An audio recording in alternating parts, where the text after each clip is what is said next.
My mom stripped off my clothes and used the blood of an evil man to tattoo a mark on my collarbone, the snake totem. It's been our village's tradition since ancient times.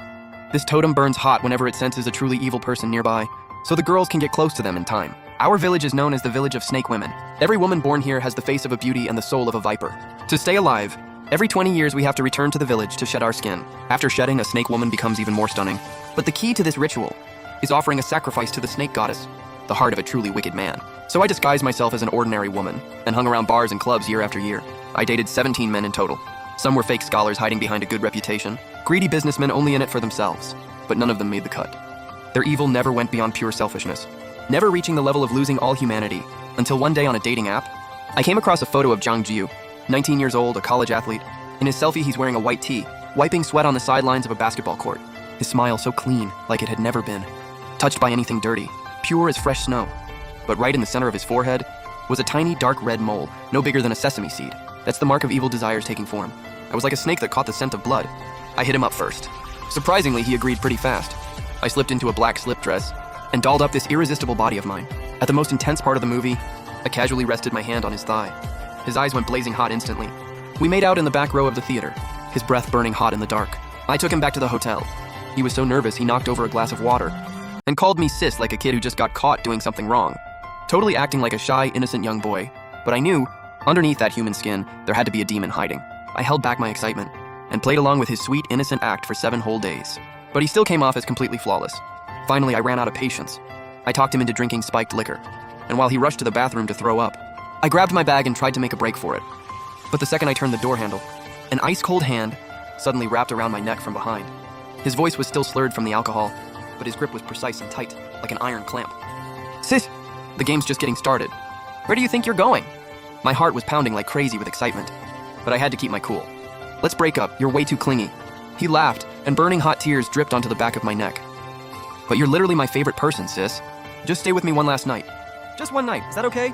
I pretended to go along with it, and drank the warm milk he handed me, just to see what trick he was about to pull.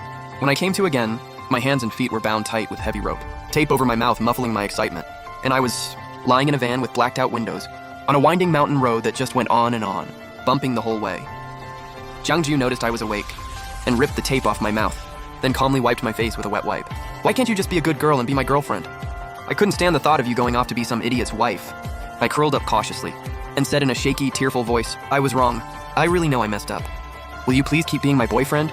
Let's go back. We can even get married. What do you say? But he reacted like he'd just heard the funniest joke. Scared now, huh? Didn't you say I was too clingy, sis? You'll see just how good I can treat you real soon.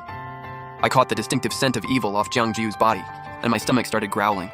I don't know how long it had been, but when the van turned into a remote mountain valley, it stopped. The stone tablet at the village entrance was so covered in moss it was barely readable. You could just make out 2 characters, Mang Village. A few guys carrying hunting rifles surrounded us. They shined their flashlights on me like I was livestock, scanning me up and down, head to toe. Ooh! Little Zhang really brought the goods this time. Haha, old Liu's slow son is one lucky dude. When I was roughly yanked out of the van, I immediately spotted the old pagoda tree in the center of the village, with 3 women chained to it. Their ankles were so worn they'd been rubbed down to the bone, dog collars locked around their necks, staring toward the village entrance with dead hollow eyes, completely lifeless. Noticing where I was looking, a big guy flashed a mouthful of yellow teeth and said smugly, Never seen this before, city girl? Those are the women from the village who tried to run. Worthless trash.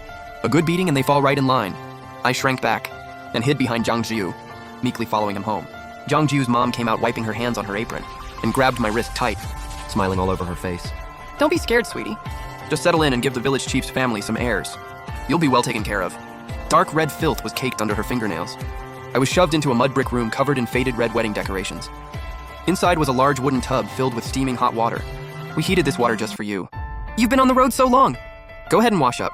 I glanced back at the men guarding the door, and Zhang's mom smiled and said, Go on, wash up. Someone's keeping watch for you. What she really meant was, don't even think about running. I obediently climbed into the tub. Voices from outside drifted in through the window. This is the 8th one this month, right, little Zhang? This kid's got real talent. Always tricking those dumb city girls. Just as I finished bathing and threw my clothes back on, the heavy wooden door was creaked open, and a bunch of men poured in all at once. The stench of sweat mixed with cheap tobacco instantly filled the whole room. The guy in the lead said, spitting as he talked, City girls really are something else.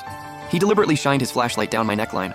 They formed a circle and slowly closed in, their shadows on the wall twisting into weird, warped shapes. I backed away, my back pressing against the ice-cold mud wall. A rough hand covered in frostbite sores suddenly grabbed my wrist. "Stay back!" My voice was shaking, but not from fear. It was excitement I couldn't hold back. The moment a filthy hand lifted the hem of my skirt, I raised my face toward the closest ugly mug drooling all over itself and smiled. He froze, and the next second, a blood-curdling scream exploded. He scrambled out of the room in a total panic. The other men had no clue what just happened and pressed in toward me with suspicious looks. What did this chick do? How'd she scare Gudan like that? I stepped back, hands crossed over my chest.